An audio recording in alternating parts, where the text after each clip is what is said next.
बहू का मासिक धर्म आना बंद हो गया। 2-3 साल तक मासिक धर्म भी नहीं आया। अब तो मासिक धर्म नहीं आ रहा था तो बहू गर्भ से भी नहीं हो सकती थी। डॉक्टरों से इलाज करवाया पर कोई फायदा नहीं लगा। तब किसी ने कहा कि सियोर वाला महाराज कहता है सफेद आंकड़े की जड़ कमर में बांध लो शिव जी पर, तुम रुक्केश्वर महादेव का नाम लेकर, तुम रुक्का जी का नाम लेकर पशुपति व्रत चालू कर दो। बस मासिक धर्म आ नहीं रहा था। 9 साल शादी को हो गए, संतान थी नहीं। अब सोचा इतने सारे महाराज टीवी पर आते हैं, सब कुछ ना कुछ बताते रहते हैं, ये भी ऐसा ही होगा। कमाने के लिए कुछ भी कर सकता है व्यक्ति, तो ये भी ऐसे ही होगा।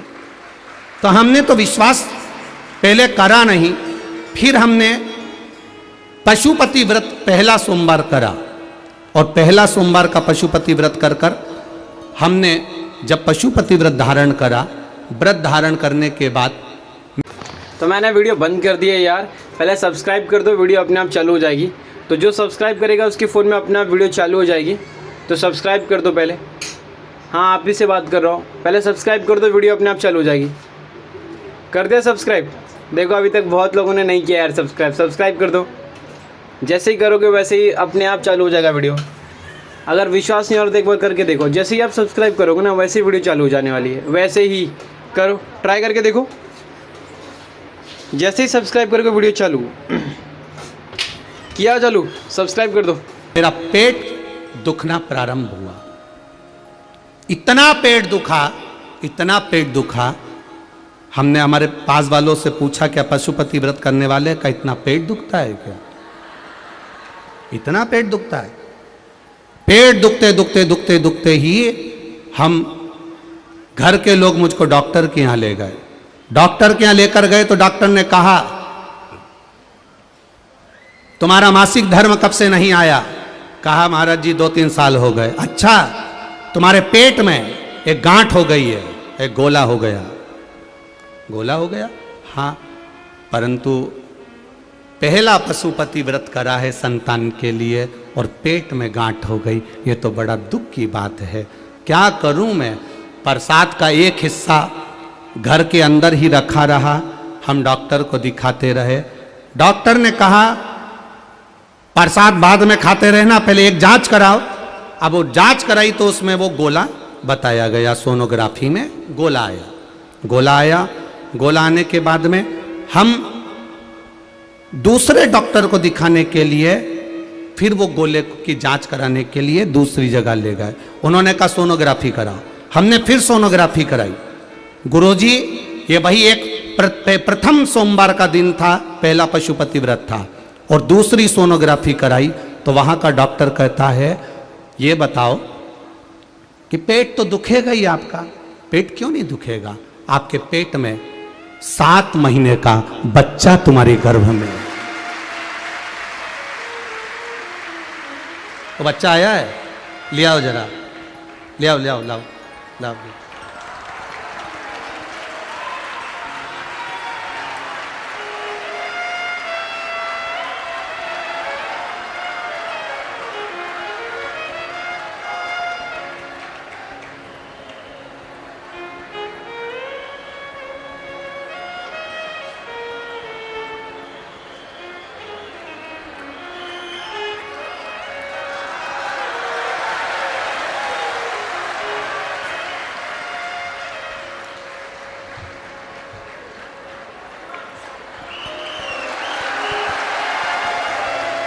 ये वो जो गांठ थी, गोला था, उस गोले को, उस गांठ को मेरे महादेव ने संतान देकर भेज दिया पहले ही सोमवार को। ये शिव तत्व है, वो घड़ी है।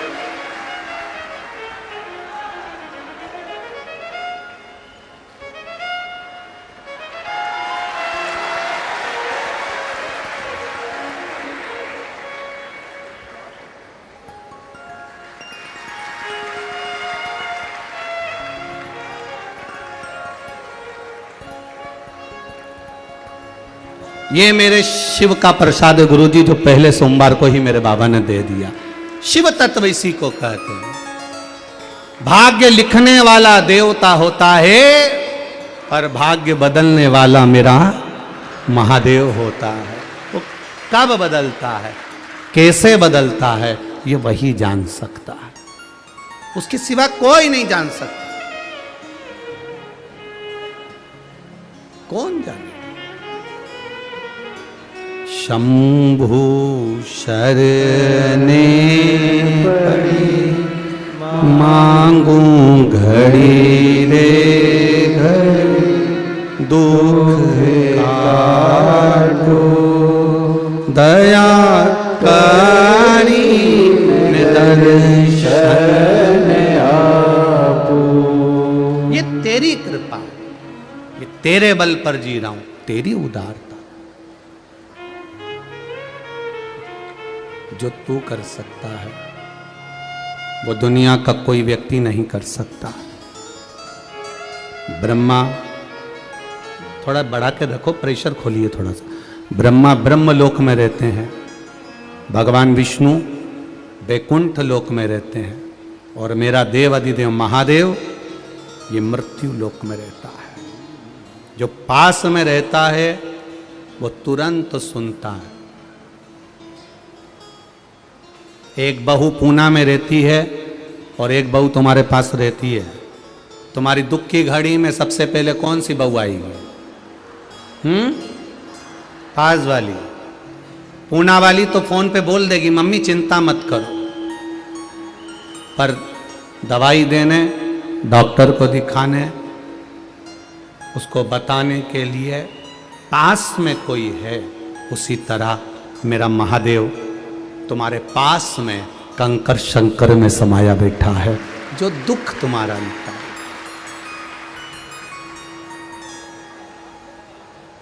आपकी चित्त वृत्ति में शिव समाज, विनय, विनम्रता और विवेक, ये तीनों प्रबल हो। विवेक, बुद्धि का प्रयोग, हमें किसी को कष्ट नहीं देना, बुद्धि के प्रयोग से हमें किसी को दुख नहीं देना है। बुद्धि से हमको जनमानस का कल्याण करना, संपूर्ण विश्व का कल्याण।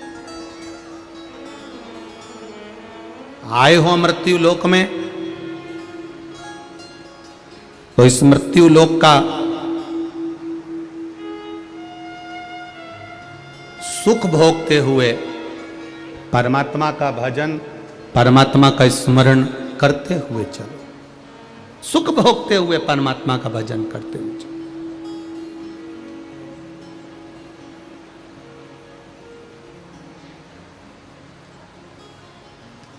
महाराज,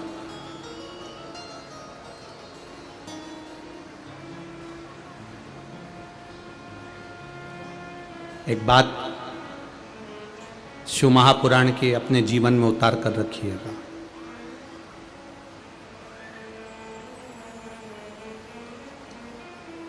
पराई स्त्री, पराया धन व्यक्ति को एक ना एक दिन बर्बाद कर कर छोड़ देता है।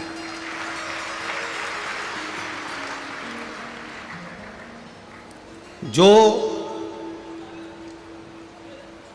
पराई नारी पर अपनी दृष्टि देता है और पराये धन पर जो अपनी दृष्टि देता है, उसकी जिंदगी बर्बाद होने में देरी नहीं लगती। आप ये सोच सकते हो कि मुझे कोई नहीं देख रहा, इसलिए मैंने इसका ये धन रख लिया, इसकी दौलत रख ली, इसका सामान रख लिया, उससे उसका सुख नहीं है। चोरी करने वाला व्यक्ति कथा में आता है, ऐसा नहीं है कि चोट्टे यहां नहीं आते, चोट्टे भी आते हैं। चोरी करने वाला व्यक्ति आपकी चेन पर दृष्टि रखता है, आपके मंगलसूत्र पर दृष्टि रखता है, आपके सामान पर दृष्टि रखता है, और वो कैसा भी आइडिया लगाकर तुम्हारे गले से तुम्हारे सामान को लेकर चला जाता है। वो आइडिया लगाएगा, वो कैसे ना कैसे तुम्हारे सामान को ले जाएगा। चोरी करने वाले।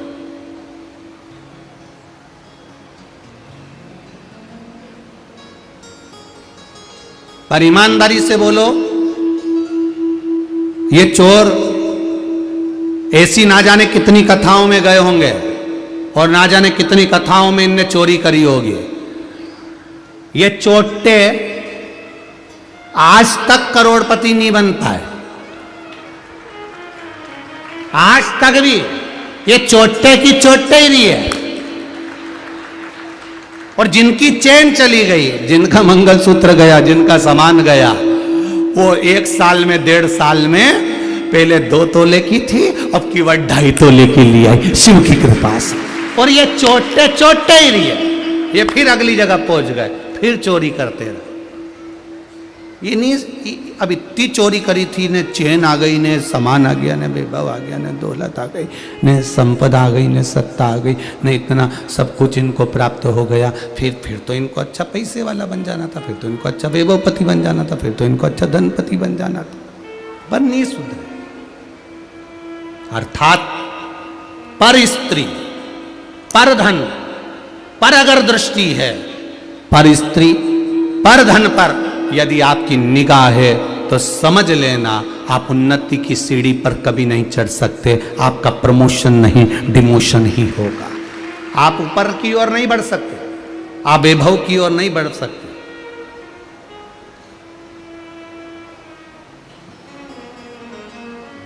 नहीं मिला गुरु द्रोणाचार्य को एक गाय नहीं मिली अपने राजा द्रुपद के यहां से, एक गाय नहीं मिली, बल्कि द्रुपद ने उनका अपमान कर दिया। बेटा देख रहा है, बेटा उनको देख रहा है कि ये राजा के दरवाजे पर, राजा के द्वार पर, राजा की चौखट पर मेरे पिता का अपमान हुआ है, मेरे पिता का अपमान हुआ है, ये देख रहा।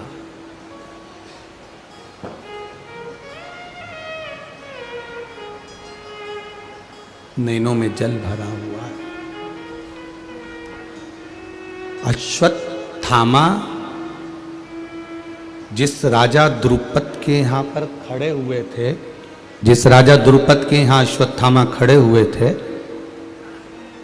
वहां अश्वत्थामा ने अपने पांव से जमीन को खरोदना प्रारंभ करा। डीले कम करो रे बाबा। अश्वत्थामा ने जमीन को खरोदना प्रारंभ करा।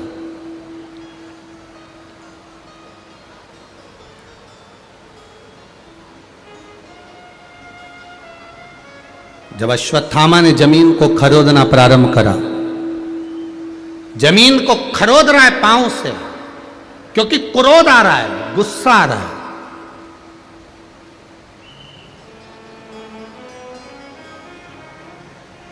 अपने पिता का अपमान करते हुए देखकर अपने पिता को दुनिया के लोग अपशब्द कर रहे हैं और गुस्सा नहीं आया, ये बेटा हो ही नहीं सकता। फिर ऐसा आया क्रोध, बहुत क्रोध आया।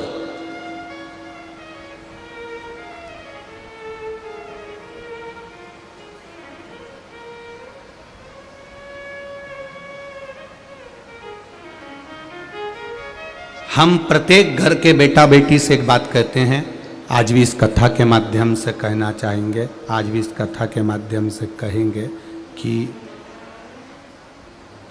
जो बेटियां शादी कर कर ससुराल चली जाती हैं, उनसे निवेदन है अपने पति से एक बात जरूर कहो, और पतियों से निवेदन है वो अपनी पत्नियों से एक बात जरूर कहे, मैं जिंदगी में कभी तेरे माता पिता का अपमान नहीं करूंगा, तू मेरे माता पिता का अपमान मत कर।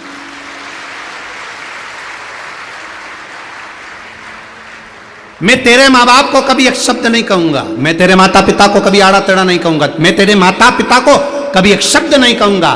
पति अपनी पत्नी को वचन दे कि मैं तेरे माता पिता को एक शब्द नहीं कहूंगा, एक शब्द आड़ा टेढ़ा नहीं कहूंगा, पर तेरे माँ बाप के प्रति जितना मैं समर्पित रहूंगा, अपनी वाणी पर कभी गलत संबोधन नहीं लाऊंगा। ऐसा ही संबोधन तेरी वाणी से मेरे माता पिता के लिए भी होना चाहिए कि कोई गलत शब्द ना। ये हम आपस में विवाह करे हैं तो सम्मान के शब्दों का प्रयोग करिए।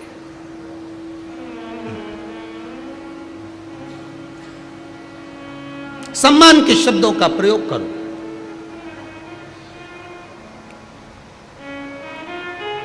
और जब हम सम्मान के शब्दों का प्रयोग करेंगे तो एक आनंद की अनुभूति अपने आप हो जाएगी।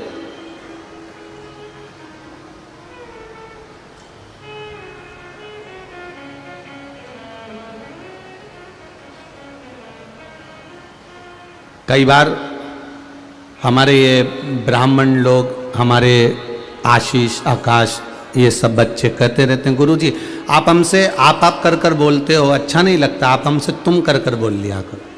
हम तो छोटे हैं, बच्चे हैं आपके, आप हमसे आप कर कर बोलते हो, हमको अच्छा नहीं लगता, आप तो तुम कर कर बोल लिया करो। हम उनसे हमेशा कहते हैं कि नहीं, अगर आज हमने आपको बोलने में तुम लगा दिया तो एक ना एक दिन तुम्हारी वाणी में भी तुम हमको तुम लगा कर बोलना प्रारंभ कर दो। यदि हम आपको आप दे रहे हैं, संबोधन दे रहे हैं, आदर कर रहे हैं, सत्कार कर रहे हैं, आपको आतिथ्य दे रहे हैं, तो एक दिन आप भी हमको आतिथ्य देते रहोगे। जिस दिन इस वाणी का खेल गड़बड़ होगा उस दिन सब नष्ट हो जाएगा। आप से तुम पर आए तो सब बर्बाद हो जाएगा। आप आदर करिए, सम्मान करिए, सत्कार करिए, आप रहो।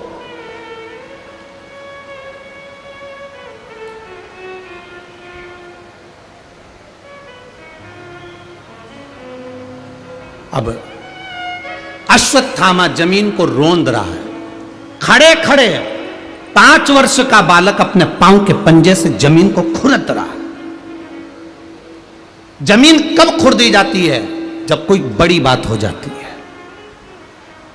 राम जी वन को जा रहे थे और माता सीता को मालूम पड़ गया कि राम जी वन को जा रहे हैं, तो मां जानकी जी, माता सीता कौशल्या जी के पास जाती हैं। माता कौशल्या जी के चरणों में जाकर माता सीता बैठ जाती हैं, चरणों को नमन करती हैं, प्रणाम करती हैं और अपने पांव के अंगूठे से जमीन को खरोदती हैं माता जानकी।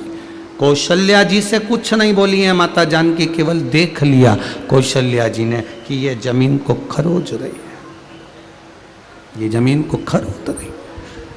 केवल उन्होंने देखा है कि इन्होंने जमीन को खरोदा है, समझ गई, बोला नहीं है। पहले के जमाने में बहू कुछ भी बोलती थी डायरेक्ट अपने पति से नहीं बोलती थी, इसलिए माता सीता राम जी के पास जाकर नहीं बोली कि मुझे तुम्हारे साथ बन जाना है। उन्होंने माता कौशल्या जी से कहा, कौशल्या से भी कहा नहीं, जमीन को खरोदा और उतर में समझ गई माता कौशल्या कि सीता क्या चाहती। पहले का जमाना था, पहले का।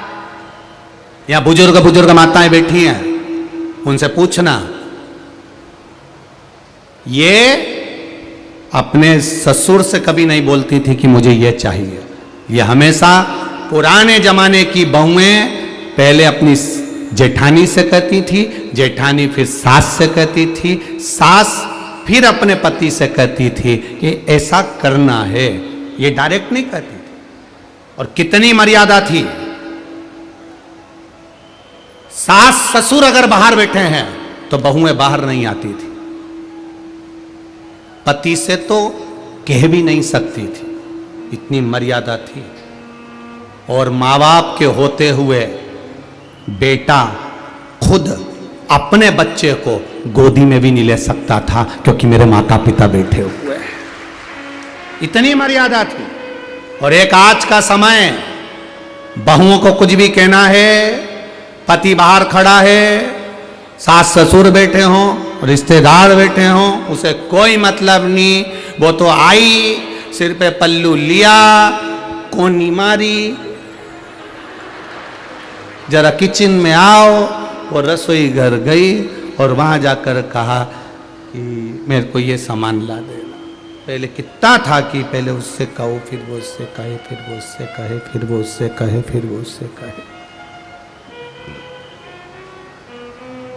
जब सब जगह कह दे तब जाकर फिर वो बात सफल। कितनी मर्यादा। जमीन को अश्वत्थामा खरोद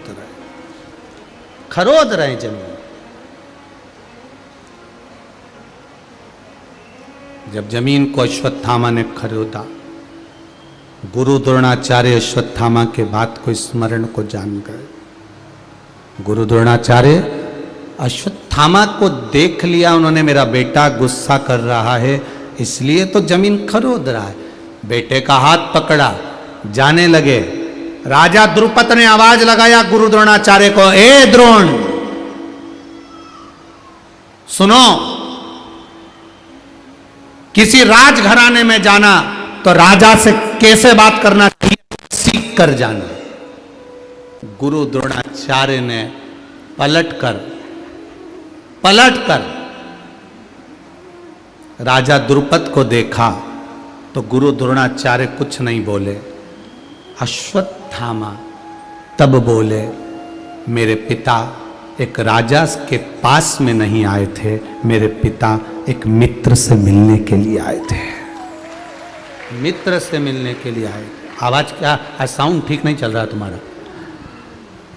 मेरे पिता राजा से मिलने के लिए नहीं आए, मेरे पिता एक मित्र से मिलने के लिए आए।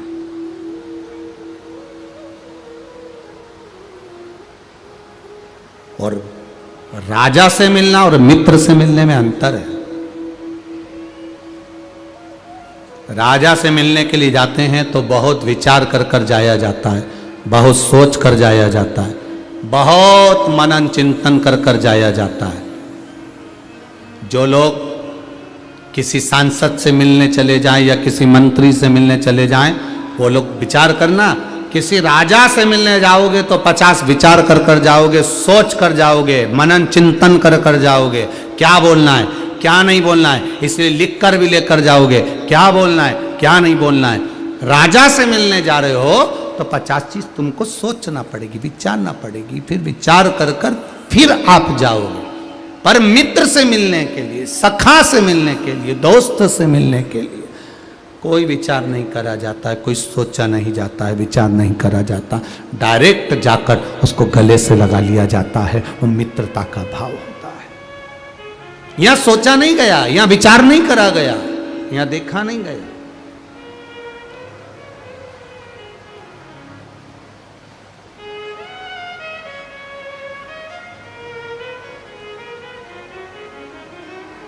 मेरे पिता एक राजा से मिलने के लिए नहीं आए, मेरे पिता एक मित्र से मिलने के लिए आए। इतने में राजा द्रुपद क्रोध में भर गया। और राजा द्रुपद जब क्रोध में भरा, बहुत क्रोध राजा द्रुपद को आ गया, बहुत क्रोध।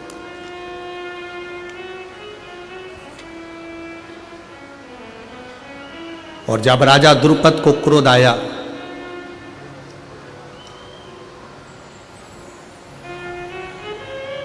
बोले नहीं राजा द्रुपद तब कुछ भी।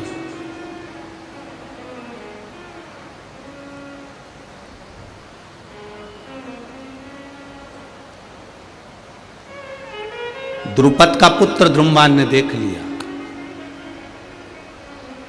कि अश्वत्थामा कुछ बोल रहा है, पर द्रुपद अपने बेटे को देखे और कहा, जब भिखारी को भीख नहीं मिलता है ना तब वो गुस्सा करता है, क्रोध करता है।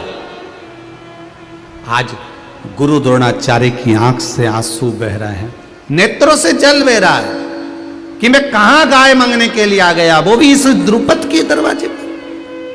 पर इतना प्रेम था राजा द्रुपद से, इतना प्रेम था, इतना प्रेम था। और आज मेरी बुद्धि मारी गई जो गाय मांगने के लिए मैं राजा द्रुपद के यहां गया।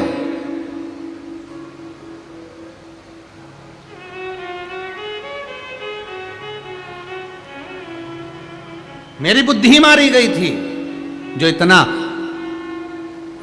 मैं यहां पर आया। अश्वत्थामा का हाथ गुरु द्रोणाचार्य ने पकड़कर बाहर निकले। पूरी सभा ठिठोली कर कर हंस रही थी। आपको परसों की कथा में कहा था,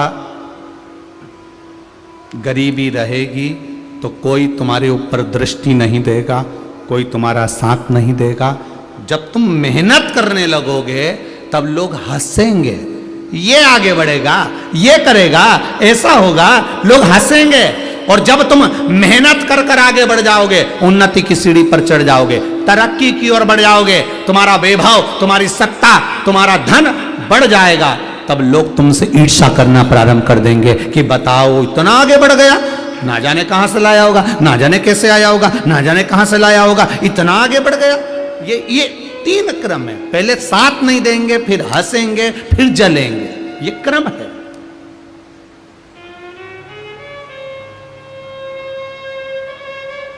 और जले जले तो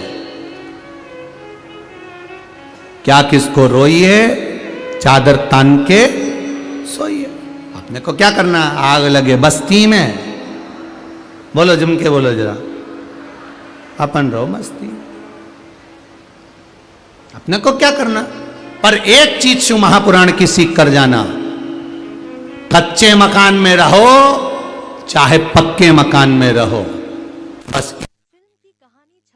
प्रेम से रहना सीख जाओ तो जिंदगी का सारा सुख आपका है, सारा सुख आपका है।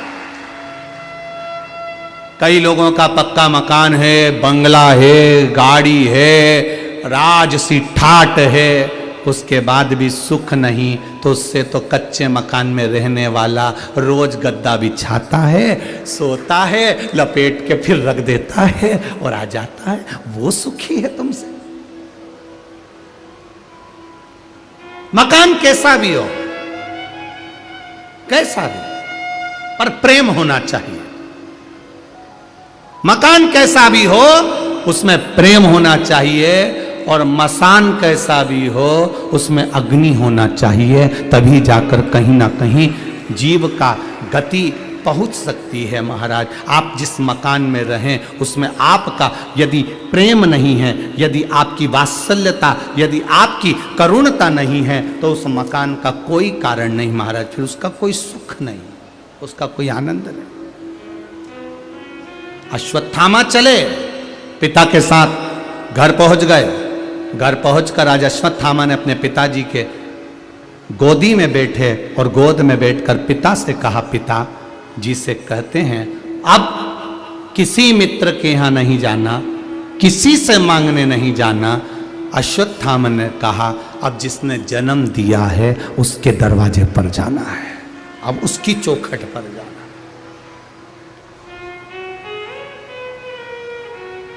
ये झोली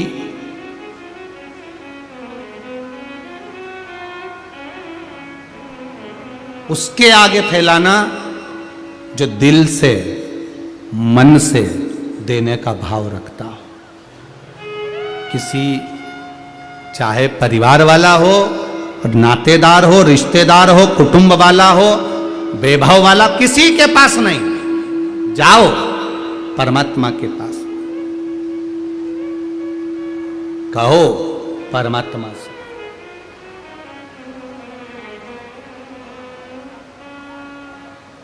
मुझे तेरा ही सहारा है मेरे भोले बाबा।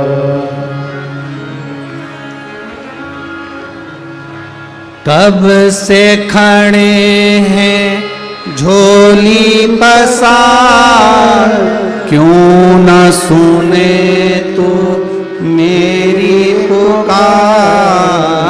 कब से खड़े हैं झोली पसार, क्यों न सुने तू मेरी पुकार। मुझे तेरा ही सहारा है मेरे भोले बाबा, मुझे तेरा ही सहारा है मेरे भोले बाबा। मैं तुम्हें ही पुकारा है मेरे भोले बाबा, मैंने तुम्हें ही पुकारा है मेरे भोले बाबा।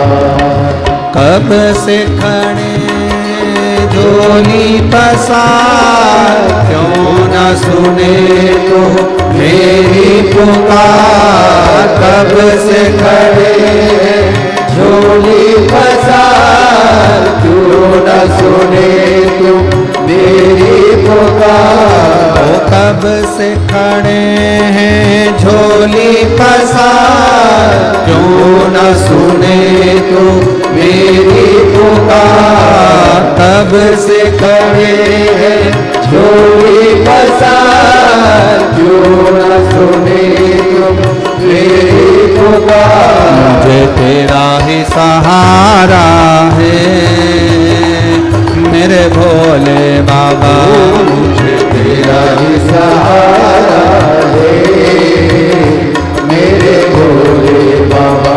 मैंने तुम्हें ही पुकारा है। तो अगर आप लोग को हमारी वीडियो अच्छी लगी तो एक लाइक कर देना और सब्सक्राइब करना भूलना मत गाइस। सब्सक्राइब जरूर कर देना और एक प्यारा सा कमेंट कर देना और अपने परिवार में शेयर करना भूलना मत। और याद से सब्सक्राइब कर देना, सब्सक्राइब कर दो। कर दिया सब्सक्राइब? हाँ, ऐसे मत जाओ, ऐसे कोई नहीं जाएगा, पहले सब्सक्राइब करके ही जाएगा। ओके, सब्सक्राइब कर देना। हाँ, आप ही से बात करो, सब्सक्राइब कर देना। तो अगर आप लोग को हमारी वीडियो अच्छी लगी तो एक लाइक कर देना और सब्सक्राइब करना भूलना मत गाइस। सब्सक्राइब जरूर कर देना और एक प्यारा सा कमेंट कर देना और अपने परिवार में शेयर करना भूलना मत। और याद से सब्सक्राइब कर देना, सब्सक्राइब कर दो।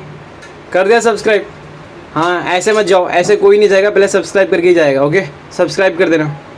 हाँ, आप ही से बात करो, सब्सक्राइब कर देना।